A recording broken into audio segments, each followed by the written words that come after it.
साकारपुर नाम के गांव में रघु नाम का एक गरीब किसान रहता था। रघु की एक सुंदर लड़की थी जिसका नाम काजल था। रघु ने अपनी बेटी को पढ़ाने लिखाने के लिए गांव के जमींदार भानु प्रताप से बहुत सा पैसा कर्ज लिया था। भानु प्रताप बहुत ही दुष्ट स्वभाव का आदमी था। उसने लोगों से काजल की सुंदरता के बारे में सुन रखा था। उसने सोचा कि क्यों न रघु की गिरवी जमीन के बदले उससे काजल की शादी का प्रस्ताव रखा जाए।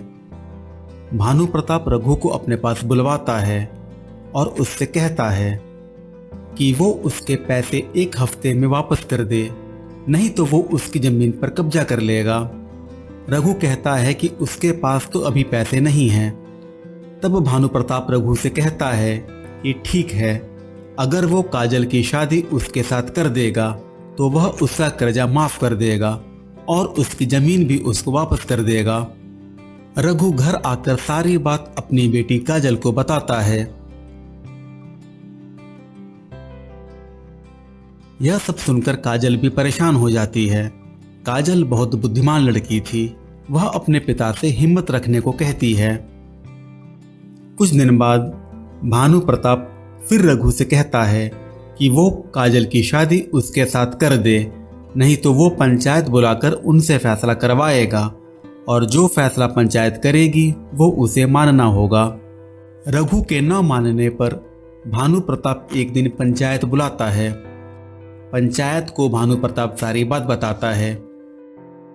उसकी बात सुनकर पंचायत कहती है कि इस मामले का फैसला हम किस्मत द्वारा करेंगे।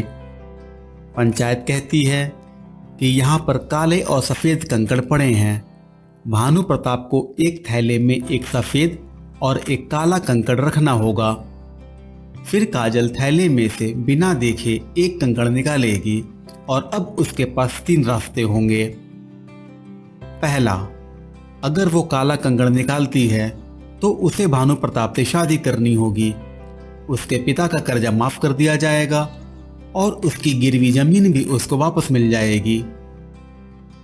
दूसरा, अगर वो सफ़ेद कंकड़ निकालती है तो उसे जमींदार से शादी नहीं करनी पड़ेगी। उसके पिता का कर्जा माफ कर दिया जाएगा और उसकी गिरवी जमीन भी उसको वापस मिल जाएगी। और तीसरा, अगर वो कंकड़ निकालने से मना करती है तो रघु को जेल भेज दिया जाएगा।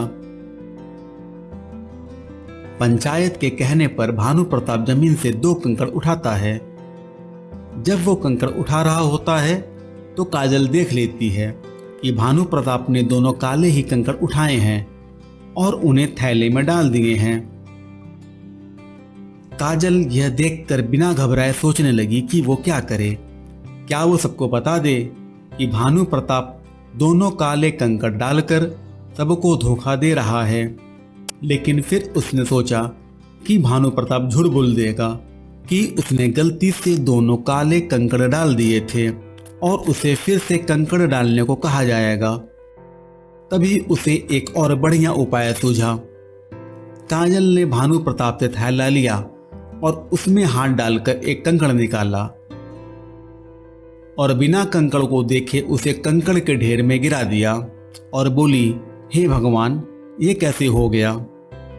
लेकिन कोई बात नहीं, आप थैले में से कंकड़ निकालकर देख लीजिए कि किस रंग का कंकड़ बचा है। तब उससे पता चल जाएगा कि मैंने कौन से रंग का कंकड़ निकाला था जो कि मेरे हाथ से गिर गया था। थैले में से कंकड़ निकाला गया जो कि काले रंग का था। अब पंचायत ने कहा कि काजल ने सफ़ेद कंकड़ निकाला था। भानु प्रताप देखता ही रह गया। अब उसके अंदर इतनी हिम्मत ही नहीं थी कि वह कह सके कि उसने दोनों कंकड़ काले ही डाले थे। इस तरह समझदारी से काजल ने अपने पिता का कर्जा भी माफ करवा दिया, गिरवी रखी जमीन भी भानु प्रताप से छुड़वा ली और उसे भानु प्रताप से शादी भी नहीं करनी पड़ी।